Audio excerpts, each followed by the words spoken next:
Greetings guys, my name is Mike, I'm from Slovenia and I am married to a Venezuelan.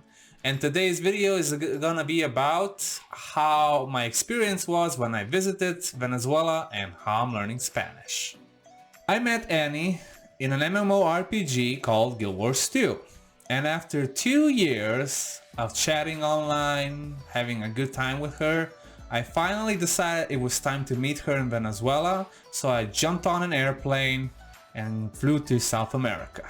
Since Annie did not have a passport and she could not come to Slovenia, I wanted to surprise her in her favorite time of the year, which was Christmas. I came there and we finally could even date in real life. So when I was in Caracas, we stayed there for 3 days in a hotel called Euro Building in Maiquetía. We had a wonderful time knowing each other in real life, and we got into a karaoke bar called Tiki Bar, where we had a few drinks, we sang, and we had an awesome time. It's also my favorite place to remember because that's where our relationship officially started. So after 3 days in Caracas, we finally flew to Maracaibo, which is Annie's hometown, where I also met her parents, which are wonderful people, beautiful actually, and as well as her neighbors, who are awesome. From there, we went sightseeing. We went to the Lake of Maracaibo, the Basilica in downtown, the malls, the cafes, the cinemas, and my favorite place of all, the pool of the Intercontinental Hotel. My opinion of Maracaibo? Well, it has a beautiful lake, the people are nice, they even called me flaco, gringo, and catire, and of course it has a massive population of 5 million, which is twice and a half the amount of my country. But it also has a lot of bad political and economical signs, which is it has electrical problems. We only had 12 hours of electricity per day. Water comes and goes. I had to carry buckets from the bottom floor to the 5th floor all by hand. Good cardio though. The hyperinflation is so unbelievable that you could get 4 million liters of gas for just $1, give or take €1. And basically it's uncomfortable to talk about that water is more expensive than gas. Since I went there in Christmas, there's one thing I noticed. All the time, anywhere I went, they played gaitas. And I even asked Annie, why couldn't I hear that in Caracas? And she basically explained that this is a typical genre of music only in Zulia, where Maracaibo is. Let's not forget to talk about food in Venezuela. They have amazing dishes. It's probably the best place I ever tried fish. You gotta try tequeños.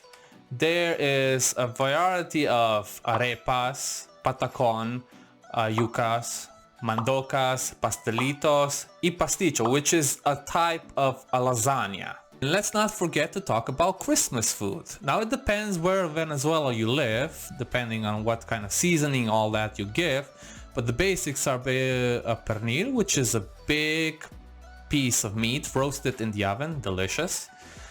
Second one would be pan de jamon, which is bread and rolled in ham and olives and some other stuff. Third one would be hallacas, which is really hard to explain, but you basically use the flour made in Venezuela, you use some chicken, and then you all roll it up in leaves of plátano. And the last one on the list would be ensalada de gallina, which is basically just a salad with shredded ham. It's not chicken, it's the ham. I cannot go by bypassing a little knowledge on the sweets. I tried the best cake in Kudos to Café Paris. There's also chocolates that are basically made out of pure cacao and has a little sugar, not like the European ones do. And of course beverage. Like in Maracaibo, it's so hot that even the beer there has to be always in a freezer so you feel refreshed when you're taking it out, and it's so good compared to the Slovenian one at least. I'm not a typical drinker, but rum with Coca-Cola, which makes into a Cuba Libre, is probably the best one I ever tried in Maracaibo. And when it comes to really hot days, we have chicha and cepillado. Cepillado is basically a flavored drink with crushed ice, and you normally get it along the way on the roads when you're going somewhere, but it is just so refreshing. Now let's talk a little bit about Spanish. Now the one I learned in school was Spanish from Spain, and it's a lot different from the one in Latin America, especially Venezuela. And here is my wife to let us know a little bit about our Spanish in Latin America and Venezuela especially. Hey everyone! So the letters in Spanish alphabet are entirely different compared to the Slovene language. Mike had a very hard time with some specific letters, such like H.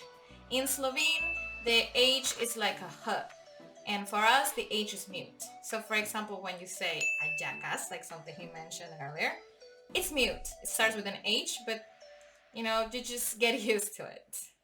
Also, the J, it's different. For us, the J, it's very different to the Slovenian one. So we say Hugo.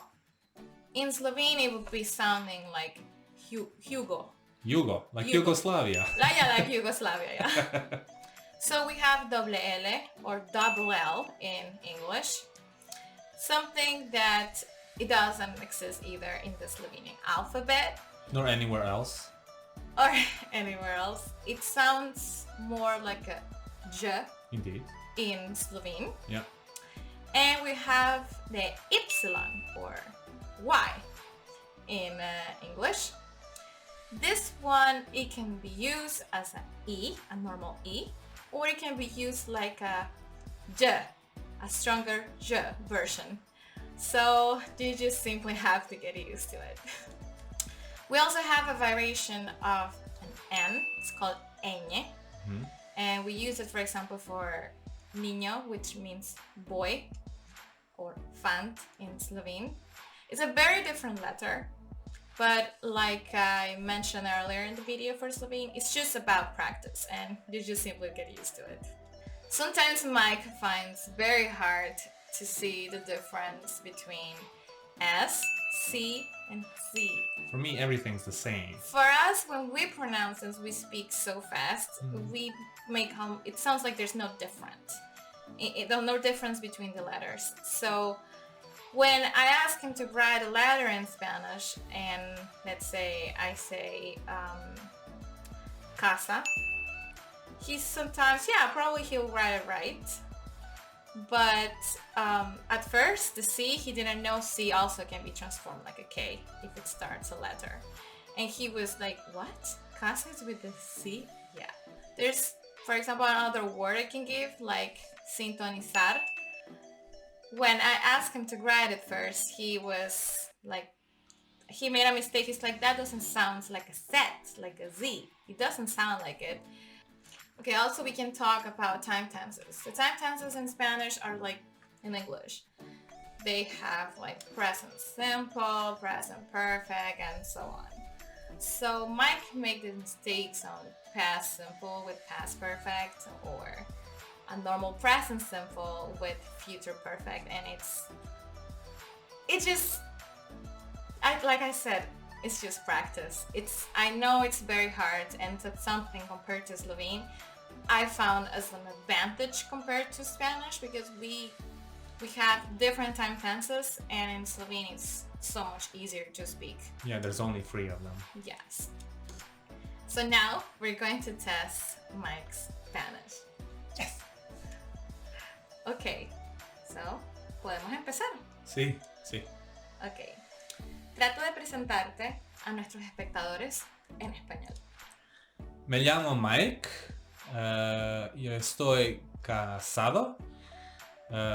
Tengo 30 años y yo vivo en Eslovenia, en la ciudad de Sevnica.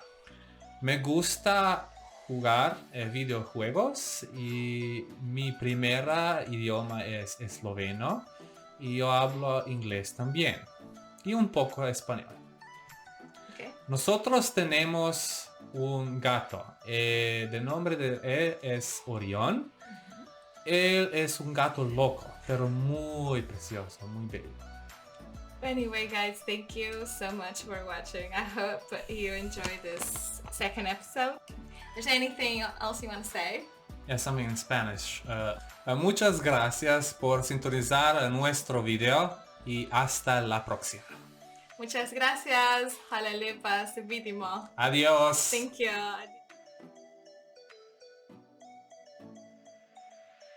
Sintonizar. Yeah. And you say sintonizar. Sintonizar. Sí. More about this language. Yay! Oh fudge, I moved the camera. It's so uncomfortable to talk about that you could actually get a liter of gas cheaper than one bottle of wine. The hyper...